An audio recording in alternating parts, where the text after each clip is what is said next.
Welcome to the Transforming Trauma podcast. Transforming Trauma is presented by the NARM Training Institute. I'm your host, Emily Ruth, and I'm so glad you've joined us today. Hi, Transforming Trauma listeners. We're thrilled to share with you that the new NARM book was just released. The Practical Guide for Healing Developmental Trauma, using the neuroaffective relational model to address adverse childhood experiences and resolve complex trauma, is written by our very own NARM creator, Dr. Lawrence Heller, and NARM senior trainer, Brad Kammer. This book is designed to promote personal and collective change. The intention is to make NARM accessible for anyone working or dealing with complex trauma. Using therapeutic examples and helpful exercises, Brad and Larry demonstrate how NARM can serve as a catalyst to promote healing and post-traumatic growth. Whether you are a mental health or other helping professional, or simply interested in personal growth, we hope you will find this book useful in your professional work and personal healing. The Practical Guide for Healing Developmental Trauma is available for pre-order now on Amazon and other online book retailers. Please visit narmtraining.com/books to stay up to date on the latest news, promotions, and giveaways. And now for our interview. Nancy McWilliams, PhD, teaches psychoanalytic theory and therapy at the Graduate School of Applied and Professional Psychology at Rutgers, the State University of New Jersey. Nancy is a senior analyst with the Institute for Psychoanalysis and Psychotherapy of New Jersey and the National Psychological Association for Psychoanalysis. She has a private practice in psychodynamic therapy and supervision in Flemington, New Jersey. Nancy's book, Psychoanalytic Diagnosis, has become a standard text in many training programs for psychoanalysts in the United States and abroad. She has also authored articles and book chapters on personality, psychotherapy, psychodiagnosis, sexuality, feminism, and contemporary psychopathologies. In this conversation, Nancy shares some of what she has learned from not only her research in the field of complex trauma, but also the profound lessons she has learned from the clients who have opened up their worlds to her. Please enjoy this conversation with Nancy McWilliams. I'm sitting here with Nancy McWilliams. Nancy, welcome to the podcast. Thank you for having me. Yeah, we're so happy to have you. And we usually start these conversations with the question, what would you like listeners to get out of our conversation today? I assume many of your listeners are in the mental health field and trying to help traumatized people. And anything that I say that's useful to them clinically, I'd be happy about. My goal is to try to be clinically useful. I love that. That feels really spacious. There's a lot of room for all of us to glean from the conversation today. Thank you so much, Nancy. Well, I also wonder if you could start by telling us a little bit about the work that you do, and maybe if you can kind of thread how that might relate to complex trauma. Well, I've always wanted to be a general kind of psychotherapist who works with people of all different kinds of suffering. And I also have always been extremely interested in individual differences of personality, not just personality disorders, because everybody's got a personality, right? Not typically disordered. But also individual differences like, what are the implications if you're a twin, if you're a Hindu, if you grew up in a collectivist culture, if you have a physical disability of some kind, if you're in a sexual minority. I mean, I've just always been fascinated in people's unique stories. And my doctorate was actually in personality, not in clinical psychology. Theories of personality have always interested me. And when I did start practicing, I was very aware about how my tone, my style tended to differ depending on my experience of the personality of the person I was talking to, no matter what the problem was that they had come in to treatment for. Relevant to your particular group, I got very interested in trauma and dissociation in the 1980s when we were kind of rediscovering it. I was trained as a psychoanalyst. I didn't expect to be a psychoanalyst. I had an opportunity in 1969 to go into analysis at a reasonable fee in New York. And I thought, that's sort of what the old guys did. Let's find out what that's like. And then you can move on from there. And my own psychoanalytic experience was so profoundly therapeutic to me that it made me interested in more training in that way of thinking about people. So I went through an analytic institute, and that has become the kind of language in which I speak. Although as an actual practitioner, I'm very integrative. If you can tell me a skill that will be of help to me clinically, where I can help a client reduce a client's distress with that skill, whether it's hypnosis or mindfulness training or exposure or whatever, I will try to integrate it with what I do. But in the 80s and 90s, I was working with a woman who turned out to have multiple personality disorder, as we called it then. And I got very interested in how many dissociative and traumatized people are out there who don't necessarily bring their trauma directly to therapists because they're afraid they'll be re-traumatized by being disbelieved or blamed or treated with some kind of superiority. So I tried to integrate the kind of work that was being done by people in, for example, the International Society for the Study of Trauma and Dissociation. In recent years, I've been very interested in psychosis and the relationship of psychotic breaks to traumatic experience. I've learned mind-boggling things such as if you are raped as a child, you're something like 11 times more likely to develop a psychosis than if you're not raped. Wow. So all of those things contribute to what kind of therapist I am. I still like to work with a whole range of people, not just the so-called worried well, which analysts have a reputation for working with, but is not true of me or most of the analysts that I know for that matter. And I've done it now for literally 50 years. I took my first patient in 1972. Oh, I'm still in touch with her, interestingly enough. that's so fantastic. What a cool, we're catching you right on the 50-year line, I guess. Yeah, you are.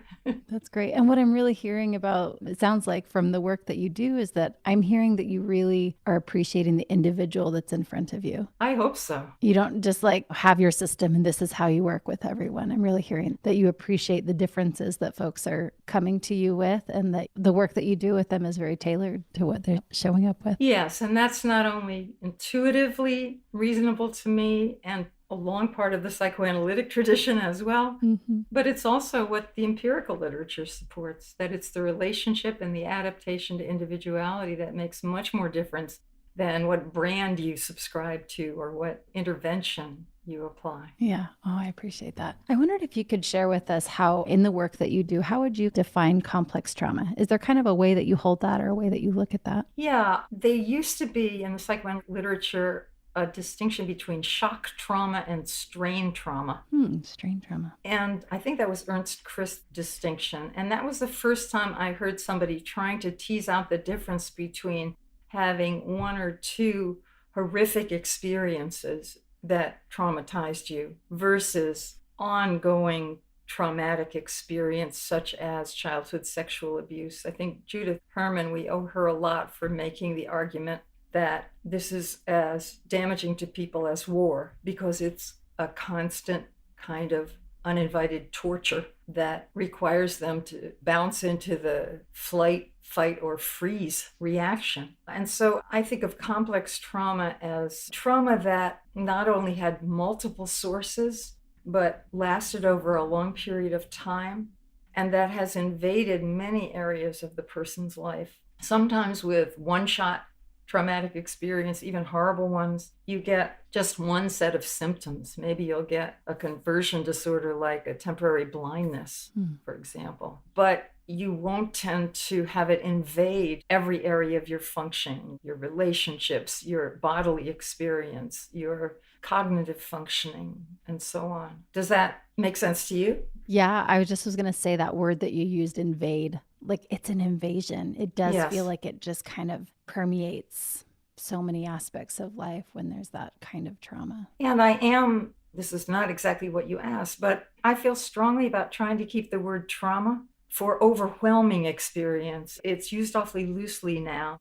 That was traumatic. People will say when they mean it was stressful, difficult. But trauma is uniquely damaging in that it's shattering. It shatters what your expectations were. It can shatter your whole emotional system. It can shatter your sense of who you are. it just fragments everything that was sort of dependable before. Yeah, I appreciate the words that you're using, shattering, fragmenting. That really lands, then that feels really true. Yeah, and I appreciate the distinction that you point to there of the difference between just a stressful event and a traumatic event. And understanding the difference there does seem important for sure. So I wonder what led you to the work that you're doing. Oh, just trying to understand and help people. I mean, you can't be a therapist without running into a number of patients who've experienced trauma. And psychoanalytic language in the beginning of my career, even though it's interesting, Freud talked a lot about trauma back in the 1890s, but it kind of faded out for multiple reasons. And the language I was originally given to understand people's suffering had to do with what were their internal conflicts, what developmental stage had they gotten stuck at, what were the ongoing stresses on them. But it didn't emphasize trauma. In fact, I remember taking a course with James Masterson in the 1970s, who had just written a very influential book on borderline psychology. And he taught a course on borderline personality disorder at my institute. And he had this theory that borderline dynamics were a result of a certain kind of mothering where the mother unconsciously punished the child's separation and individuation and rewarded the child's more symbiotic, clinging behavior, which I think describes maybe some version of borderline, a few cases. But I remember somebody in the class raising her hand and saying, wouldn't all the symptoms that you're describing be able to be accounted for by childhood sexual abuse? And he said, well, that's interesting. Nobody's ever raised that question before.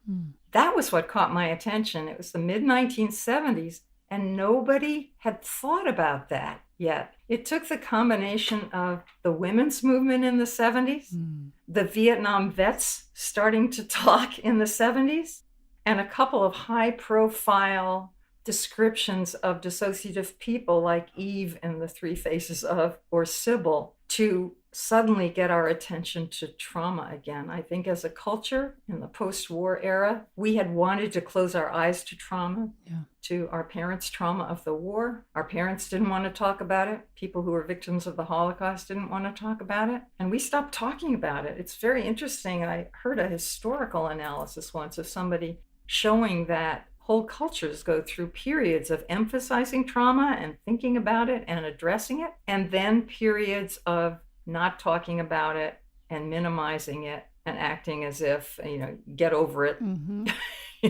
I'm curious in what you read, like, what did they make of that? Is that like a cycle? Well, again, as a psychoanalyst, I think of it as a cultural kind of defense against pain. At a certain point, it becomes too painful, and it is a kind of dissociative reaction. Wow. Yeah. In fact, there's another communal dissociative reaction that I've argued we should notice, which is with dissociative identity disorder, it's really the only psychopathology about which there's a controversy about whether it exists or not.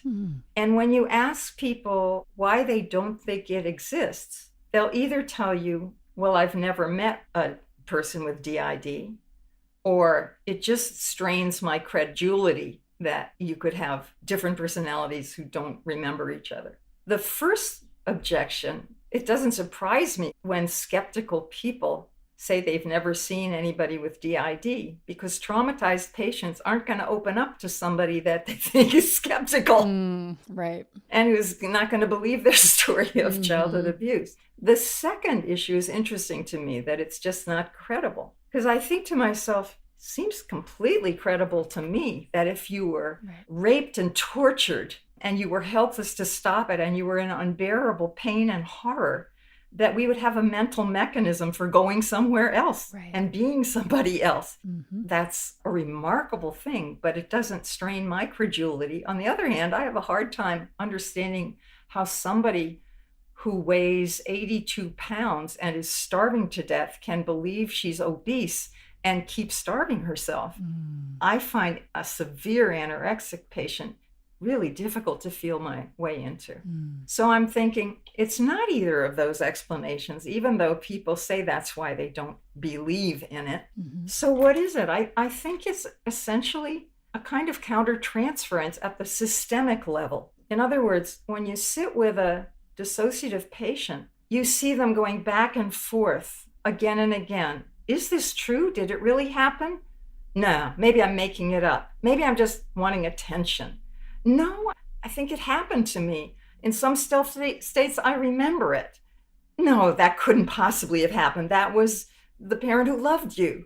Back and forth, believing, disbelieving in their own experience. And in a very strange way, through the right brain to right brain unconscious communication, that's part of the way our brains work. I think the whole culture is enacting a parallel phenomenon of, do we believe or don't we believe? There are no other psychopathologies where it's a matter of faith or lack of faith. Oh, interesting. And there's plenty of good empirical data on the existence of dissociative identity disorder. They had to put it in the DSM kicking and screaming because there was too much empirical data on it. Yeah, there was enough evidence. And there are still people that just don't want to see it. Yeah, that's wild. I've not talked to too many people that don't believe in it, but I know that lens is out there. That's out there, yes. Yeah. Interesting. I was curious if it's okay. I've heard you speak a little bit about your entry into the field. And as I understand, was your undergrad in political science? Yes. And it sounded like at the time that was an area where they were really looking a lot at folks and different personalities and maybe how. And so when I was hearing that, I was so curious about how you made the jump into the work that you're doing now. Well, there's an official story and an unofficial story.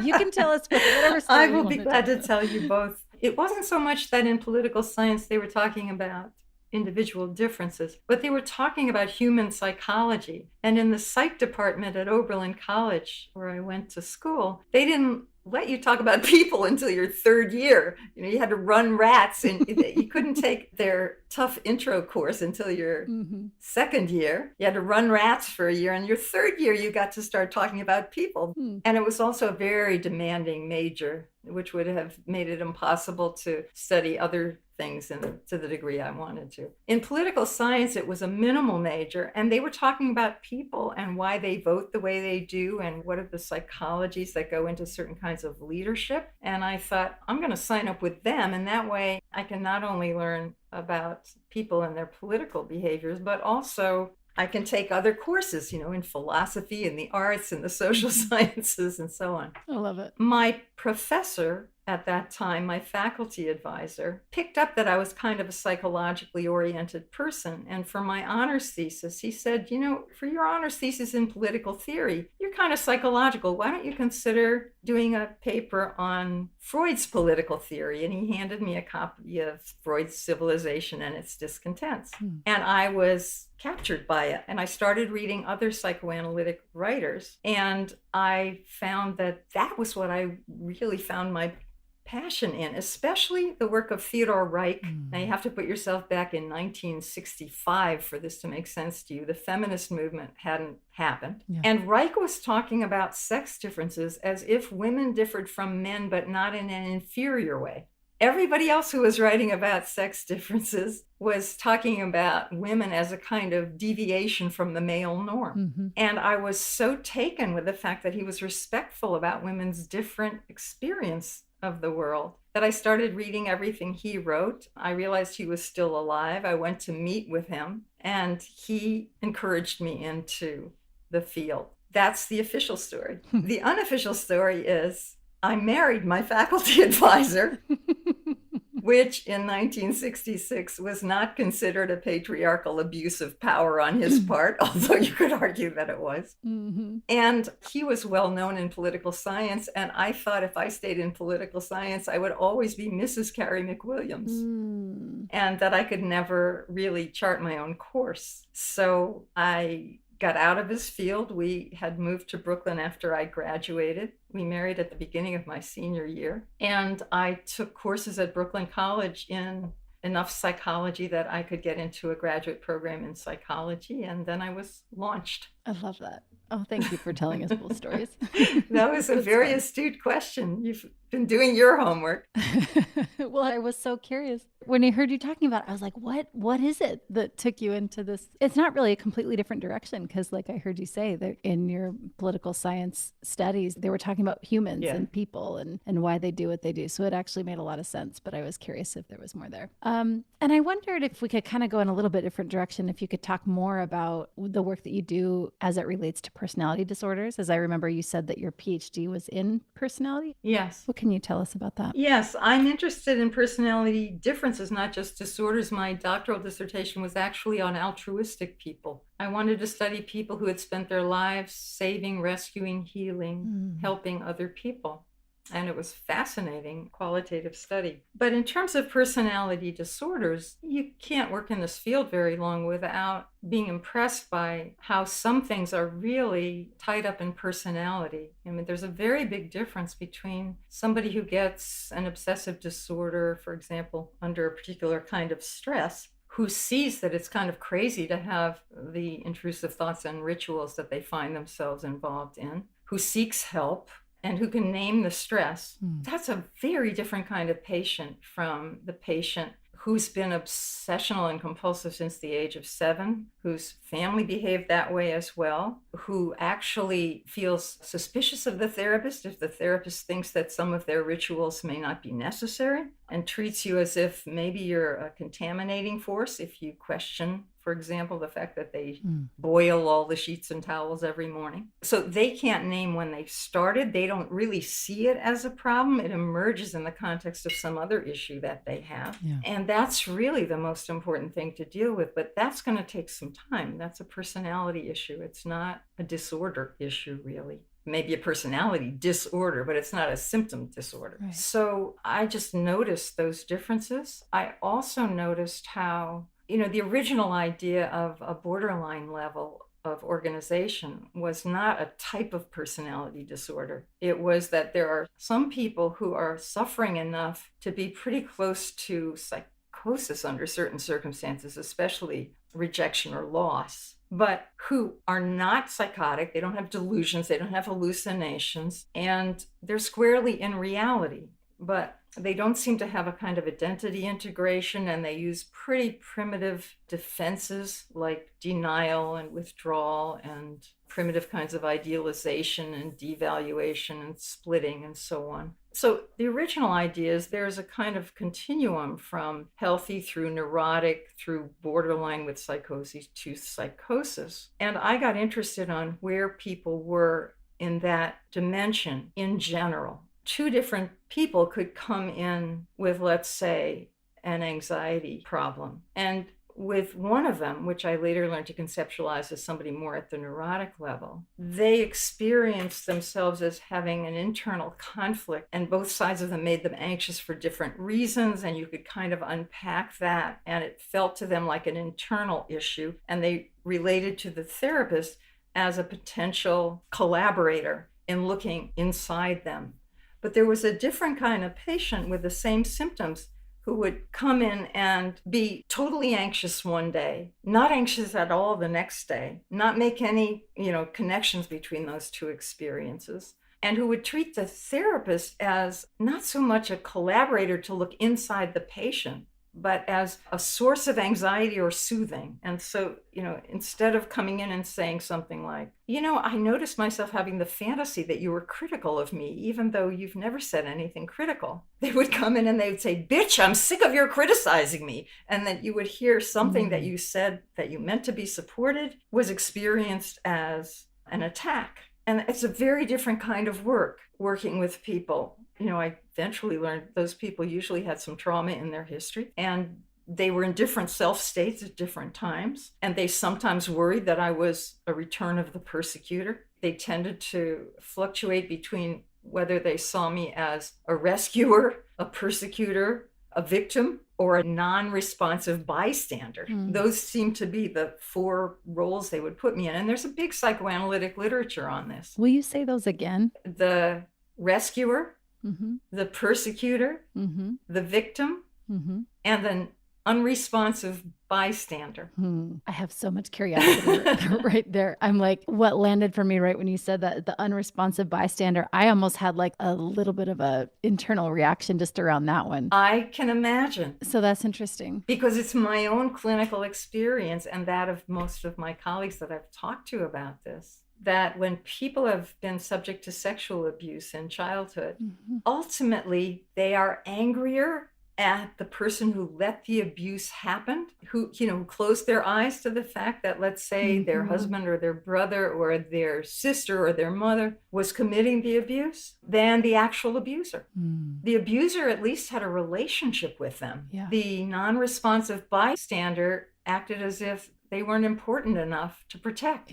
To engage with. It's a fascinating thing when you work, it is, in depth with people. The rage at the person who didn't stop it, didn't take you seriously, didn't report it, is more profound than the rage at the actual perpetrator. In general. I mean, I'm sure there are some exceptions. So it's interesting that you reacted that way, because the original writing about this talked about the drama triangle.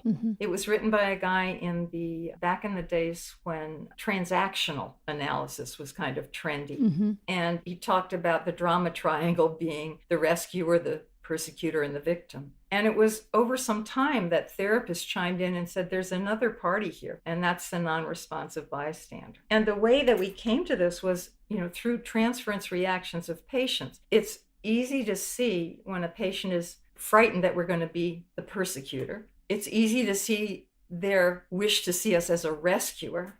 It's a little less easier to see when they do something that traumatized people often do, which is to treat the therapist the way they were treated, and then sort of sit back to see whether you can do something different from what they were able to do growing up. So, for example, somebody may get very seductive, and the therapist has to set a very clear boundary about that, even though the patient may be begging them to be touched in certain ways, because the patient is checking out. If I try to violate your boundaries, can you do something I wasn't able to do as a child that I could identify with now? So you can sometimes feel that you're the victim. But the other thing patients will sometimes say is, what are you doing about this? You just sit there. You listen. You're not applying any techniques. You're not telling me what to do. You're being like the non-responsive bystander of my childhood. So it took us a while to identify those 4 positions, but people will cycle through those if they've had trauma. And the therapy dyad, both parties have to kind of figure out, what are we reenacting here? What does this feel like is happening again? How can we make it come out differently? And it's very creative work on both sides. I appreciate you said that. It is creative work, that we have to have this way of approaching it, of not knowing. And entering with some creativity and openness in that way. Yes, that's one of my objections to the contemporary emphasis on so-called evidence-based treatments, which are usually investigated in the lab with higher functioning people. They tend to omit people with comorbidities, which is most of the people I see, and I'm sure most of the people you see. Exactly. And they tend to assume the paradigm of an expert who knows the data, who applies a technique. And that is not what psychotherapy feels like to me. It's not just because I'm psychoanalytic that it doesn't feel that way. My CBT colleagues feel also. You can't go in with a position that you know what to do, you understand this, you're going to apply something. You have to tolerate uncertainty and not knowing, and a kind of moral equality with the patient, where we're figuring this out together. I have to learn from you. I'm not here to apply something to you, although glad for techniques I can suggest that we could try together. But the not knowing is a critical part of treatment from the perspective of patients too. When patients report what was helpful to them, they don't talk about effective techniques. They talk about, I feel my therapist respected me as a person, was open to my unique experience, cared about me, admitted when they were wrong.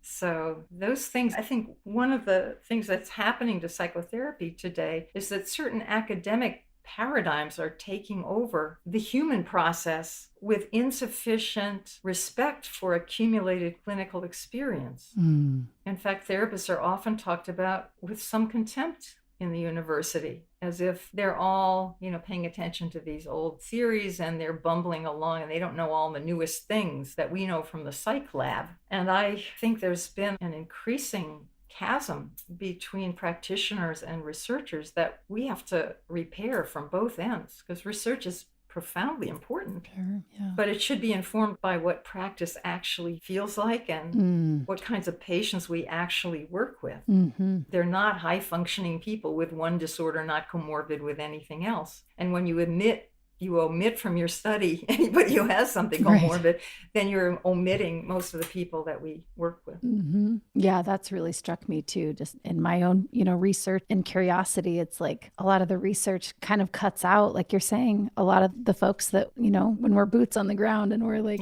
in the thick of it, if none of the research is really working with the populations that we're looking to support, what does that mean for us? How can we meet up with the research? What is most helpful? Yeah, and I think my academic colleagues, many of whom work very, very hard, and many of whom do research that I think is absolutely critical to our understanding. Mm-hmm. One of the things that it's hard for anybody to get is the emotional activation, the trauma, literal trauma to the therapist, the vicarious traumatization of hearing how human beings damage one another, and the intensity of the affects, of the feelings that we have to sit with, absorb, contain, and find some way to give back something useful to the patient. Mm-hmm. That's what's exhausting about psychotherapy. Yeah. It's being the emotional container of all that. And you can't even talk about it half the time because it comes through confidential. Right. Yeah. The word that came up for me as you were talking about, it's like a certain kind of alchemy that we're practicing,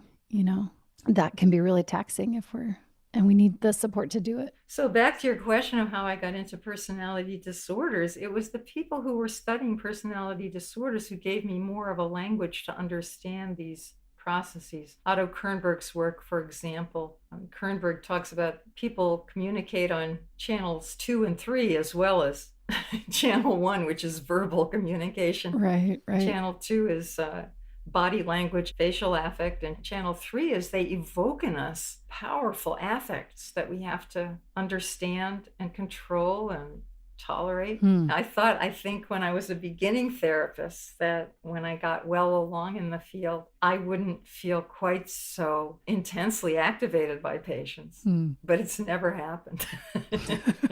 That's helpful to hear.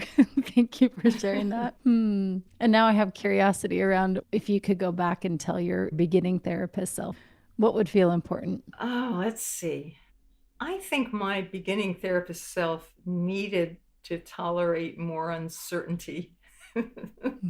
And like a lot of people just beginning, I was clinging to theory to try to understand what's the right thing to do here, rather than relaxing, trusting my human wish to be of help as the primary tool that I had, trusting my own curiosity and wish to understand other people as a primary intervention. People appreciate being understood. They don't like being treated like you're following a cookbook or, applying a formula to them. But, when I started, I was like most of my contemporary students, wanting to do it right.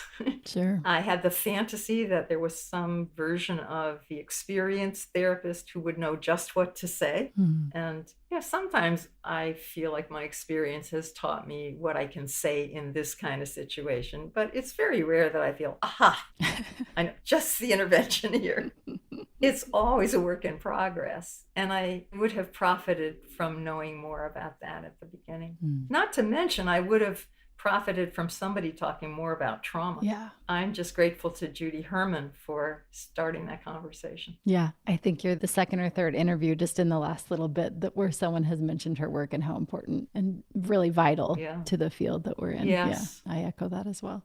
I wondered if you could share with us, are there any maybe stories that you have that feel important of, struggle? I don't know if it's something maybe working with a client or even personally that relate to this work of complex trauma. It's funny what comes to mind. I'll just go with that. It's not powerful and emotional experience as some of the experiences I've had, but I was working with my first person with dissociative identity disorder, whom I liked very much. And she had a long history of being diagnosed as one thing or another. I think around that time, Putnam was saying the average number of serious, mutually incompatible diagnoses that dissociative patients get is about 6. Wow. And she certainly had about 6. She'd been diagnosed bipolar, schizophrenic, personality disordered, addicted, a whole range of things. But I liked her, and I appreciated that she often had periods of not remembering where she'd been or what she'd done, and people would tell her she had a terrible temper. She had no memory of it, and it seemed quite genuine. And so I was trying to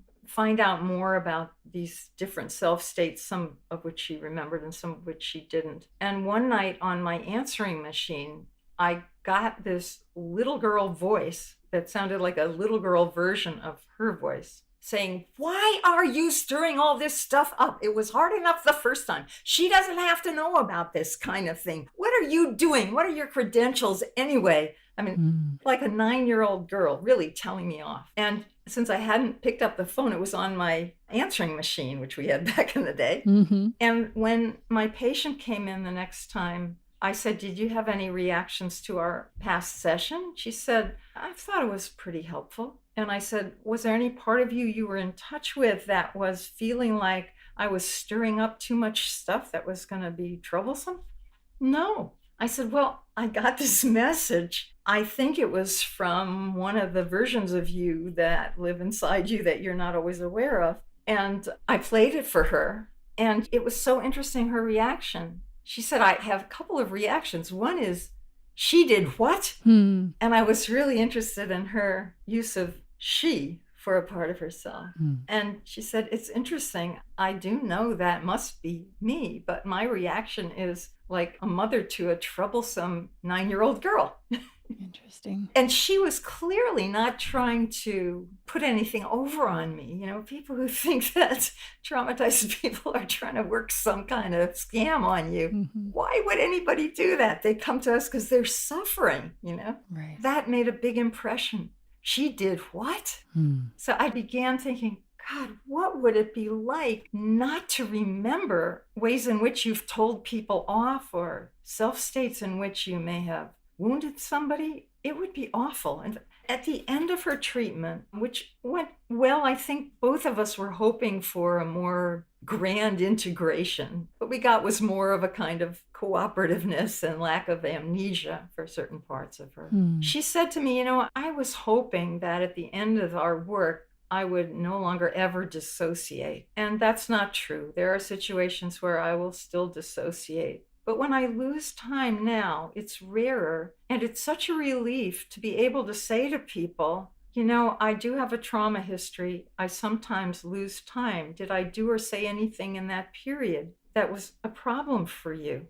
She said, "It's so much better than trying to avoid people, make stuff up, account for what I can't account for." Dissociative children, I know, are often accused by their teachers of lying. And I've had a couple of teachers that told me that it was very helpful for me to say to them, "You know, you might just say to a kid that you think lied, 'Do you happen to remember how you behaved 2 hours ago?' Because, you know, if they're kind of a conduct disordered kid, they'll tell you, 'Yeah, but I didn't hit him that hard,' you know. But if they're a trauma victim, they may take the invitation to say, 'No,' because you've raised it as an ordinary possibility. Do you happen to remember?" So all of the things that have given me some ideas about just even small things that people wanting to be helpful to traumatized people can do have accreted, have built up in my repertoire as a therapist. And that patient taught me an immense amount about the hell that you live in when you can't trust your own continuity. I feel really moved by that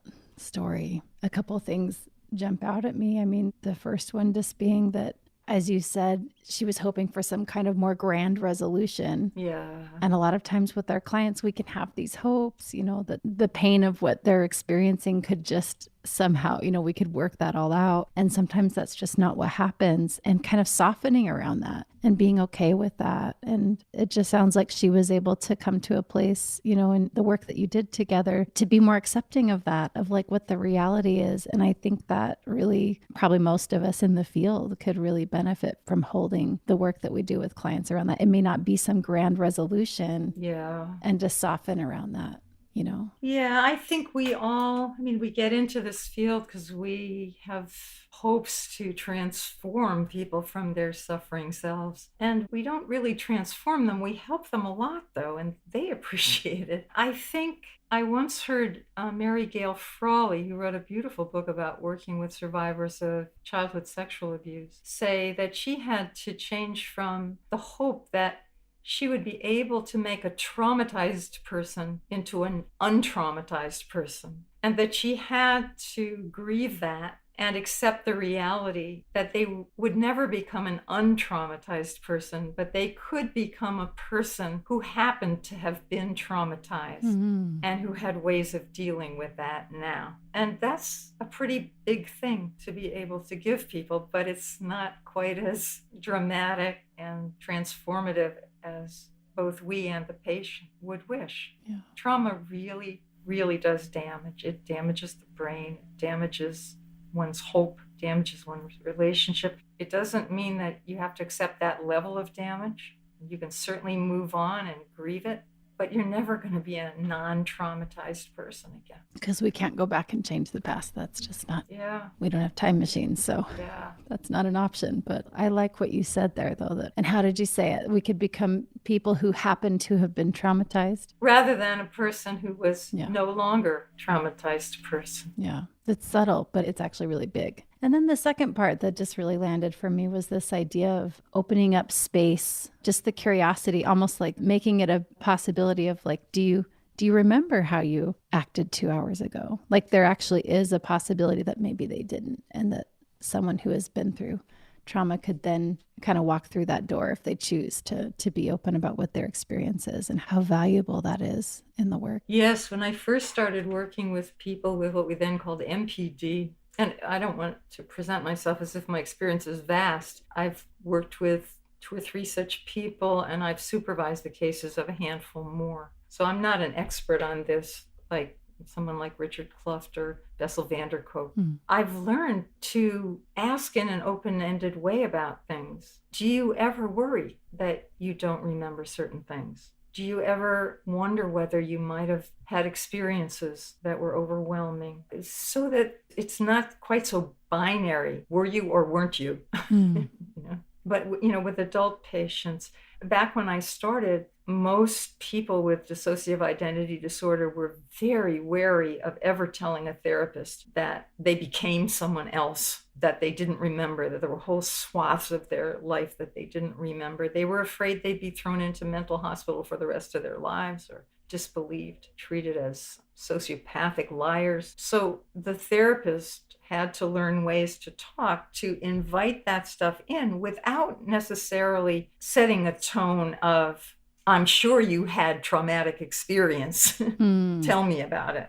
You don't want to feed their lines to people. You just want to open the space where they can tell you things that they might have thought were dangerous to tell you. I think, again, and I think Putnam, because that was the first, comprehensive book on multiple personality disorder, talked about it taking several years for most people, even who were in therapy, to admit to having other selves. That's no longer so true, I think. But I think, if I remember the story right, Richard Kluft got started in his lifelong work on working with dissociative patients by a woman he had had in psychoanalysis who was in the termination phase of her analysis. And suddenly, as she's talking about something, she sits up on the couch and looks at him and says, this psychoanalysis bullshit may be okay for her, but I'm getting out of here. Oh, interesting. And he'd worked with her several years. And in what I think of as a triumph of thinking by the seat of his pants, as we all have to do in this field, he said, lie back down. You're in analysis too. And then began interviewing the alter personality would just emerge. Yeah. So that woman had waited until she was in the termination phase to show him a part of her experience. Yeah, I'm just kind of sitting with that, how that might show up in other ways in the work that we're doing, creating that safety that it could take years before some part of the client feels ready, kind of emerge. Yeah, of course, that doesn't apply to all complex trauma victims. Many of them don't have that particular kind of dissociation. You asked about personality disorders before, and it has occurred to me that you could think about the different personality disorders as representing different kinds of dissociation. Like the obsessional person dissociates from feeling, the hysterical person dissociates from certain kinds of knowledge. People who are more schizoid dissociate from overstimulation and go into a state of withdrawal, but they don't forget. It's a different kind of dissociation. It would be very interesting to think about that as kind of the organizing concept rather than an add-on to other kinds of personality psychology. Oh, I appreciate that. I haven't quite thought of it in that way. So that's another way to kind of hold it and be curious about it. Yeah, the paranoid person dissociates aggression and sees it as coming at the self from outside. It would be an interesting thing to explore. Yeah. Well, Nancy, thank you so much for the time that you've taken to be with us. And before I kind of ask you one more question, if that's okay, two things. I'd love to talk about how folks can kind of get in touch with the work that you're doing. I know that you've written a book. I'd love to hear about that. But first, I wondered if there was just anything that felt left over, anything that you'd like to share with our community and, around what you've learned in the field and what you think might be useful for others to know. I tend to put a lot of trust in therapists' natural sympathies. The only time it gets them in trouble is that some patients need boundaries and limits that they find it hard to set. But in general, I think the therapeutic community is full of really loving people who feel a lot. If you're an example, you're very intuitively and affectively responsive to a conversation. And I would encourage all my therapist colleagues to trust your intuition. It's usually right. If it isn't right, it'll probably be around issues of limits, in which case, get some help from colleagues. Get help from each other, because this is an isolating, difficult kind of work, and we need each other. I love that. We need each other. Thank you so much. Can you tell us about where folks can be in touch with the work that you're doing? I've written several books, actually. Yeah. The first one, I think, is the most popular one of the ones I've written, and that's Psychoanalytic Diagnosis. I wrote it when I saw what I thought the DSM was going to do to diagnosis. Right. And it's an effort to talk about people more dimensionally in terms of the meaning of their symptoms, more contextually. And I've gotten a lot of good feedback over the years. Even lay people like that book and can follow it. Yeah. Second book was Psychoanalytic Case Formulation, how you think about an individual person, what domains you want to inquire about. The third one was Psychoanalytic Therapy, just principles of therapy across different kinds of patients. And the last one that just came out last fall is Psychoanalytic Supervision. Great. I have also participated in an international project of 2 editions of the Psychodynamic Diagnostic Manual, which is an effort to preserve clinical knowledge, not just psychodynamic knowledge, but most of the early therapists were psychodynamics. So that was the language they spoke in.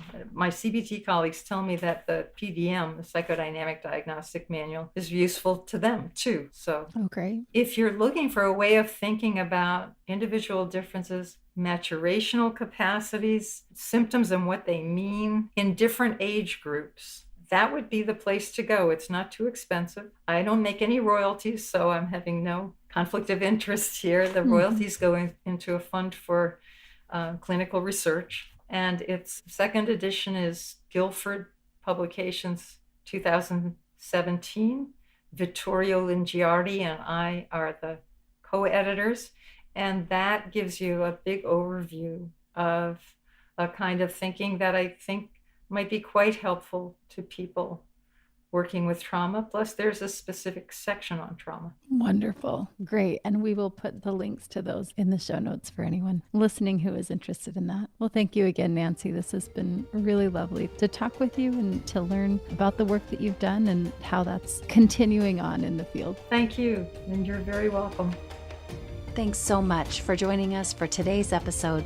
To find more about our guest and their work, check the show notes or visit us at narmtraining.com/transformingtrauma. The practical guide for healing developmental trauma is available for pre-order now on Amazon and other online book retailers. Please visit narmtraining.com/books to stay up to date on the latest news, promotions, and giveaways. Thanks to Andrea Klunder and the Creative Imposter Studios for producing and editing, to Tori Essex for our album art, and to Brad Kammer for the creation of this podcast. We look forward to building community, connection with you, and changing the world by transforming trauma.